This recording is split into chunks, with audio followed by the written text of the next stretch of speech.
ଦିନକର ଘଟଣା। ମୁଁ ଯାଉଥାଏ, ହଠାତ୍ ଜଣେ ମଧୁଆ ଅଟକେଇକି ମତେ କହିଲେ, କ'ଣ କହିଲେ?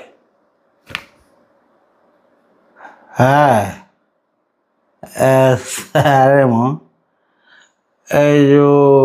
ମୁଁ କ'ଣ କହୁଥିଲି କି, ମୁଁ ଶୁଣିବାକୁ ପାଉଛି ଆପଣ କୁଆଡ଼େ ବସି ବସି ଦରମା ନେଉଛନ୍ତି। ଏଇଟା ଜମାରୁ ଭଲ ହଉନି, ବୁଝିଲେ କି ନାହିଁ?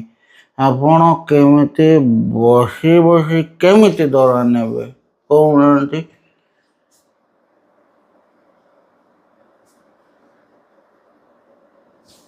କାହିଁ ନାହିଁ ତ,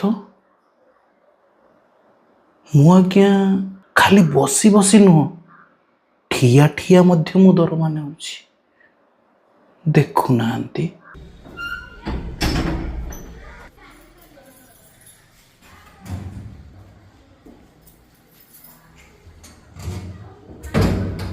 ଯେଉଁମାନଙ୍କୁ ଲାଗୁଛି ଆପଣମାନେ କେବଳ ବସି ବସି ଦରମା ନେଉଛନ୍ତି, କୌଣସି କାମ କରୁନାହାନ୍ତି, ପ୍ରମାଣ ସ୍ୱରୂପ ଆପଣ କରୁଥିବା କାମର ଭିଡ଼ିଓ ରଖନ୍ତୁ, ଆବଶ୍ୟକ ବେଳେ ବହୁତ କାମରେ ଆସିବ।